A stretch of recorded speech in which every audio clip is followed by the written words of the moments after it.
The question is he disobeying orders? Well, let's see. I want to get your opinion. So let's think about this. It isn't General Lee's intention when he gave the order as expected. He expected General Ewell to understand what he meant. He really wasn't giving him an option.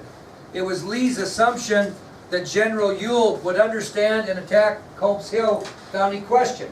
And you might think, well, I can see his point. So I'm sitting here and Caitlin, I'm going to pick on Lily, but she's not really in trouble because she was gone a couple days, but she still has time to turn her thank you note in. So I say to Lily, I would like you to turn in that thank you note tomorrow at the start of the period if practicable. Now, what am I saying to Lily? I want her to turn it in, right? And Lily might be thinking, well, you know what, I'm a little busy. I don't think that's going to be practicable for me to do tomorrow. So she shows up tomorrow without it, and I say, Lily, where's your thank you note? And she says, well, I didn't think it was practicable to turn it in. Well, I'm going to say, what?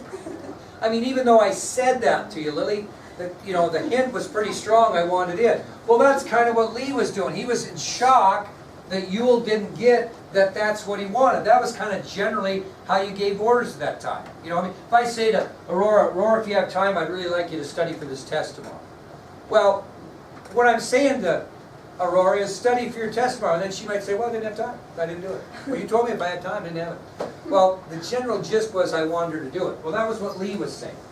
Now, to be honest with you, the rebels lose a huge opportunity at this point because they probably would have taken Culps Hill and they would have been putting those big artillery cannons on there and pounding the dickens out of the Union forces. And some historians think if that would have happened, there was a possibility that the Union would have retreated. So there's your third major tactical error of the Civil War, is when General Ewell doesn't follow General Lee's instructions to take Culps Hill as ordered, even though he said, if practicable.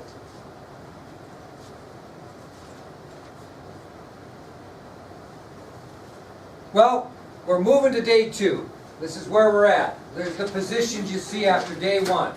We've had our little skirmish. The Union made their way up to Cemetery Ridge. The Union was not able to do anything about that. And the goal that Lee had at the end of the day on the 1st was to take Culps Hill, which went down the toilet, so to speak. Well, as we start July 2nd of 1863, the target for the Confederates is still going to be what? Culps Hill. Lee wants Culps Hill. He wants to put his artillery up there and pound the Union. So he sends approximately 4,700 rebel troops to the base of Culps Hill to make that attempt to take it. So Lee sends on July 2nd, 1863, approximately 4,700 rebel troops to the base of Culps Hill. One of the rebel soldiers is a fellow by the name of Wesley Culp. Wesley Culp is at the base of Culps Hill on July 2nd, 1863, trying to take it for the Confederates. Now, it's kind of a story behind this because Wesley Culp had moved to Virginia as a youth.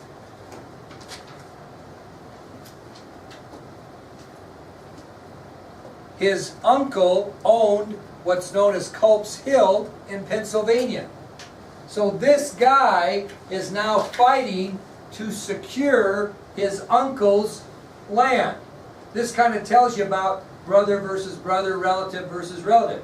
Here's Wesley Culp, who used to live in Pennsylvania, who moves to Virginia as a young child, and now he's fighting in the Civil War, trying to take a hill that's named after his uncle that is his last name. Interesting. Well, at Culps Hill, for the first time that I can remember in our lectures, the Confederates outnumber the Union 3-1. So there are 3 times as many Confederate soldiers at the base of Culps Hill than there is Union soldiers at the crest of Culps Hill. For the first time I can remember we talked, the Confederates have a 3-1 advantage. Well, as the fighting commences on Culps Hill, General Lee attacks the Union line right here at Little Round Top. And he's got about 2,000 Confederate soldiers, and he's going to engage about 2,000 Union soldiers trying to take the high ground at Little Round Top. So you see what he's trying to do here? He's trying to get these high grounds on both sides so he can shoot artillery into the main ridge. So at the same time that Confederates are fighting Union soldiers at Culps Hill, General Lee takes soldiers and attacks the Union line at Little Round Top. And it's about 2,000 to 2,000. And both these battles continue into the night, and at the end of the second day, the Union's still holding all of the what? High ground around Gettysburg.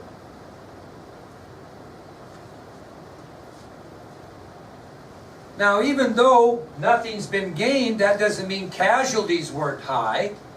And in the 2 days of fighting on July 1st and July 2nd, 1863, it was estimated that 25,000 Union and Confederate soldiers were killed, captured, or wounded.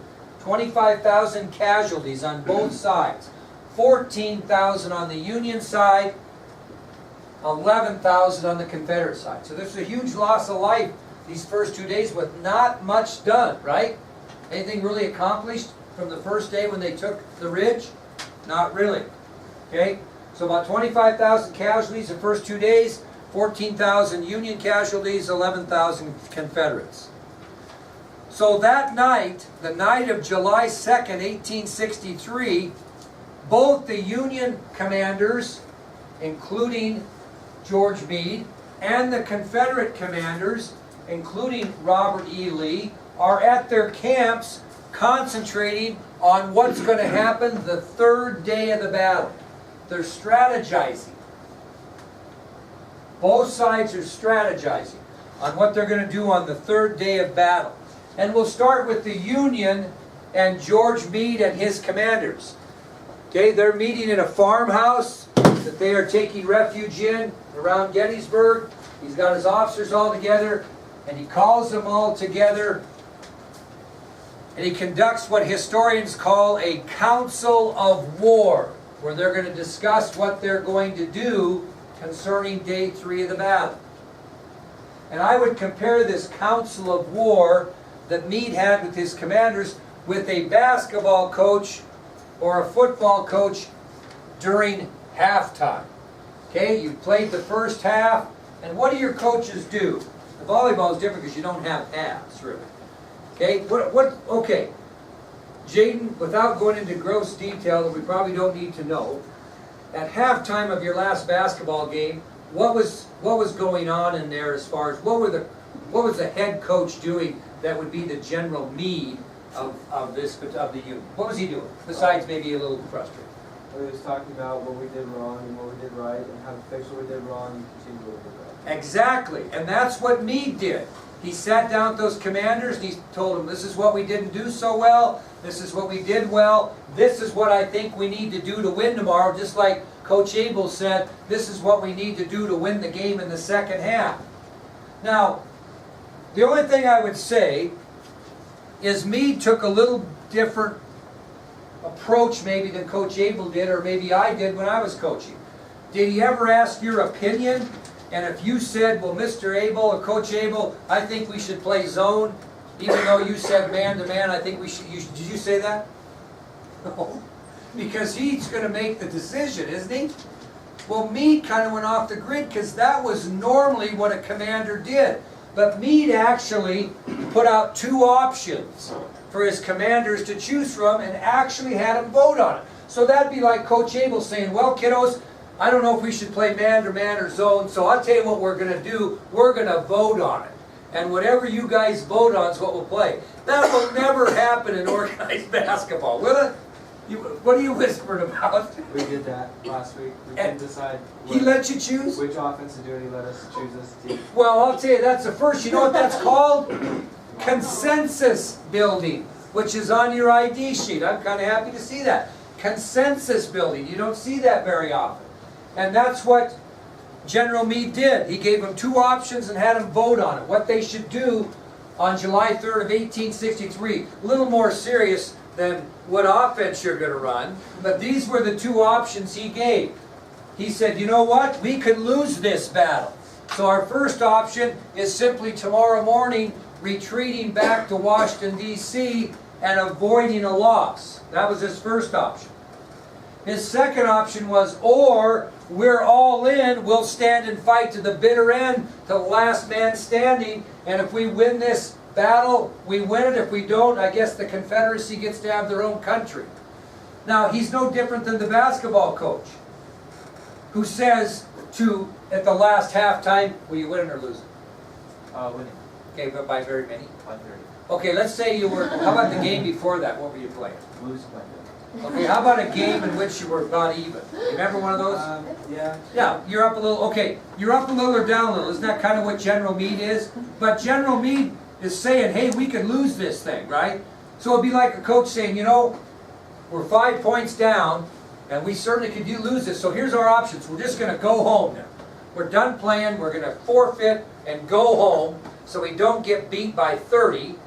Or we're, by God, going to go out there and play as hard as we can, and if we win, we win. If we don't, we give it our best shot.